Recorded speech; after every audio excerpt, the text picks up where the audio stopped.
السلام علیکم. ہماری سوسائٹی کا ایک المیہ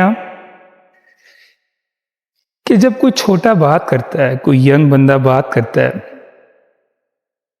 اور جو سامعین ہوتے ہیں، سننے والے ہوتے ہیں، اگر وہ بڑے ہوتے ہیں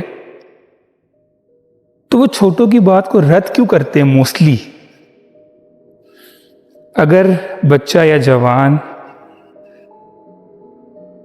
ود ریفرنس کوئی بات کرتا ہے،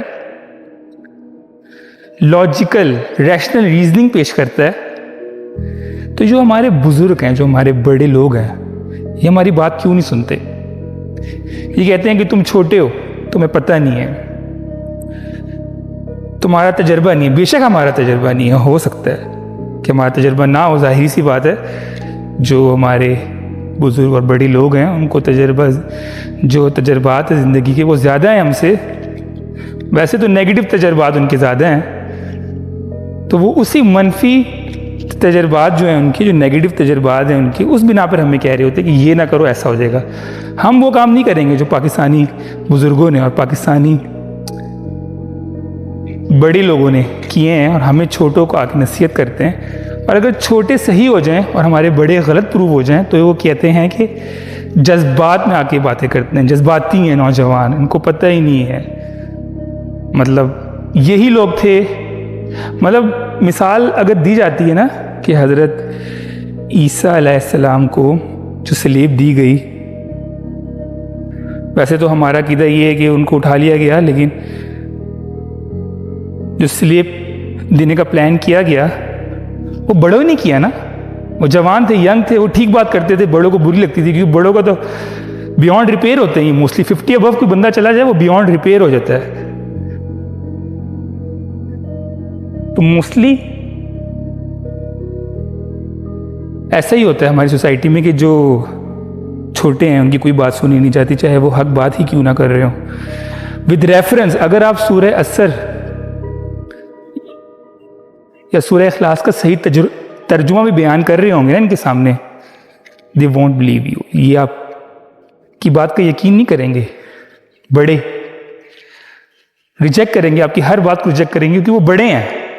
ان کے پاس ایک ہی ریزن ہے، کیونکہ وہ بڑے ہیں، ہم چھوٹوں کی بات نہیں سن سکتے. So it's a matter of concern. لڑکیاں جو ہوتی ہیں، بیٹیاں جو ہوتی ہیں، وہ مان لیتی ہیں باتیں اپنے والدین کی، اپنے فادر کی، because they don't have authority.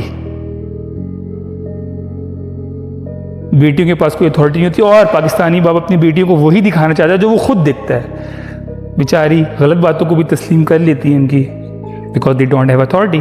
اور ان کو نظر نہیں آتا صحیح سے، انہوں نے معاشرہ نہیں دیکھا ہوتا باہر نکل کے، ان کا ایکسپوجر نہیں ہوتا. سو جہالت آن اٹس پیک. اور ینگ بندوں کی اگر وہ کوئی بات ٹھیک کریں بڑوں کے سامنے تو اس کو کنسیڈر نہیں کیا جاتا، اس کو لیا ہی نہیں جاتا، ان کی رائے کو لیا ہی نہیں جاتا، اور یہ کہہ دیا جاتا ہے کہ یہ تو بچہ ہے، ایسے کیا پتا. حضرت عیسیٰ کے بارے میں بیان کر رہا تھا، ان کو بھی یہودیوں کے بڑوں نے ہی سینیڈرین مجلس لگتی تھی، ایک کورٹ بیٹھتا تھا یہودیوں کا، بڑے بزرگ جو اسکالرس تھے ان کے، انہوں نے ہی ان کو صلیب چڑھا دی. So according to our belief in Islam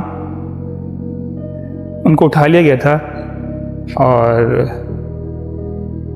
according to Christians ان کو سلیب چڑھا دی تھی یہودیوں نے. بٹ پلان انہوں نے کیا تھا، یہودیوں کے بزرگ نے، سینیڈرین کی مجلس میں جو سب سے بڑے ایمیننٹ اسکالرس تھے، انہوں نے ہی ان کو پلان کیا تھا کہ یار یہ ینگ بندہ ہے اور یہ آج ہمارے عقیدوں کو ریجیکٹ کر رہا ہے. اب یہ دور آ گیا کہ یہ ہمارے عقیدوں کو ریجیکٹ کرے گا. ہم اتنے عرصے سے یہاں بیٹھے ہیں اور ہمیں لوگ سنتے ہیں، اور اب یہ آگے ہمارے عقیدوں کو ریجیکٹ کر رہا ہے. سو اس کو تو چڑھاؤ صلیب. سو ہمیں ایٹ لیسٹ ینگ بندوں کی بھی بات سننی چاہیے. سبحانک اللہم و بحمدک، اشہد ان لا الہ الا انت، استغفرک و اتوب الیک، وما علینا الا البلاغ المبین.